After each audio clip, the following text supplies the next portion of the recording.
বিভাসবাবু, আপনার বিরুদ্ধে সদর থানাতে যে একটা এফআইআর হয়েছে গতকালকে, সেই বিষয়ে কি বলবেন আপনি? না, প্রথমে নমস্কার। আমি 5 নম্বর ওয়ার্ডের দীর্ঘদিন ধরে কাউন্সিলর। আমার নামে এফআইআর হয়েছে, আমি আপনার চ্যানেলেই প্রথম দেখলাম। তিনি করেছেন শিখা নন্দী এবং তার ছেলে রানা নন্দী। প্রথমে জানাই, গত 1 বছর 26/8/2025 তার নামে আবাস যোজনার প্রায় 70,000 টাকা ফার্স্ট ইনস্টলমেন্টের টাকা স্যাংশন হয়। আজ পর্যন্ত তিনি বা তার পরিবার একটা মাটি করে নিয়ে পর্যন্ত করেনি, ইটও গাঁথেনি।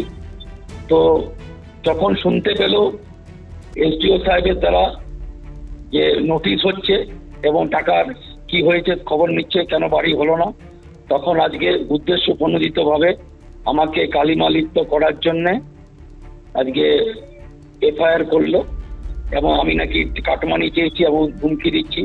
প্রথমে হুমকির কথা বলি। হুমকি, আমি প্রায় 1,500 কিলোমিটার দূরে আছি পুরুলিয়া থেকে গত 10-12 দিন ধরে। এবং কাটমানির কথা যেটা বলছেন, টাকাটা শোধ করতে হবে বা টাকাটা কাজ করতে হবে, ওই টাকা ওই ছেলেটি এবং তার পরিবার পুরো ভেঙে দিয়েছে। সে ভেঙে দিয়ে এখন পুরো টাকা দিয়ে ফুর্তি করেছে। সরকারি টাকা তছনছ করার জন্য যখন আইনত ব্যবস্থা দিচ্ছে পুরুলিয়া পৌরসভা এবং এসডিও সাহেব, আপনারা খবর নিয়ে দেখুন, 26/8/2025 এই টাকা স্যাংশন হয়েছে। তখন কোনো কিছু না বুঝতে পেরে আমার বিরুদ্ধে একটা চক্রান্ত করে, আর এখন একটা হাওয়া চলছে, সেই হাওয়াতে কিভাবে কাউন্সিলরকে কালিমালিপ্ত করা যায় এবং কিভাবে ফাঁসানো যায় তার একটা চক্রান্ত। আমি তার তীব্র প্রতিবাদ করছি। একই সাথে তদন্ত করা হোক, ওই 70,000 টাকাটা গেল কোথায় এবং আইনত ব্যবস্থা করা হোক। আর আমি যদি টাকা নিয়ে থাকি, তাহলে গত 1 বছর ধরে তিনি কেন কমপ্লেন করেননি যে কাটমানির টাকা কাউন্সিলর নিয়েছে, বা থানায় কমপ্লেন করেননি কেন? আজকে তার কেন মনে পড়লো যখন ওকে টাকাটা হিসাব দিতে হবে পুরুলিয়া মিউনিসিপ্যালিটিকে, যে আবাস যোজনার টাকা, তখন ওনার মনে পড়ে গেল যে কাউন্সিলরকে ফাঁসাতে হবে। এবং এখানে 2-4 জন ছেলে আছে, তারা ইচ্ছা করে যোগ সাজস করে আমাকে একটা ফাঁসাবার ধান্দা করছে।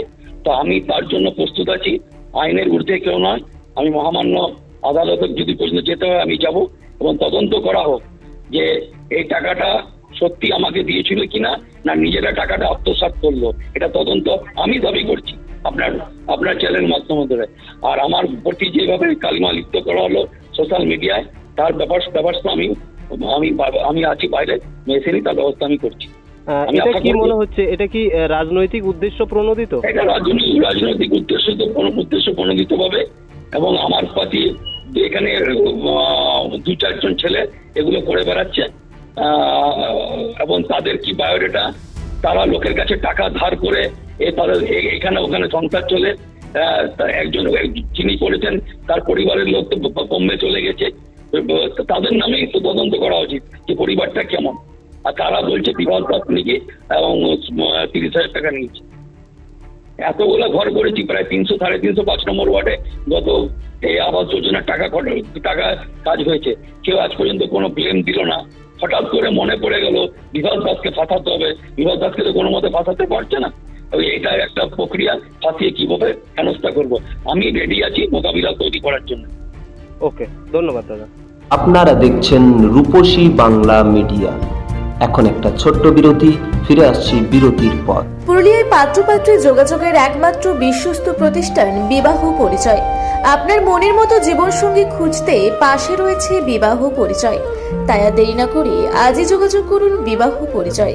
Municipality commercial complex, 2nd floor, Chaibasa road, opposite PWD office, Purulia. Mobile নম্বর 9232440272। ফিরে এলাম বিরতির পর। আপনারা দেখছেন রূপসী বাংলা মিডিয়া।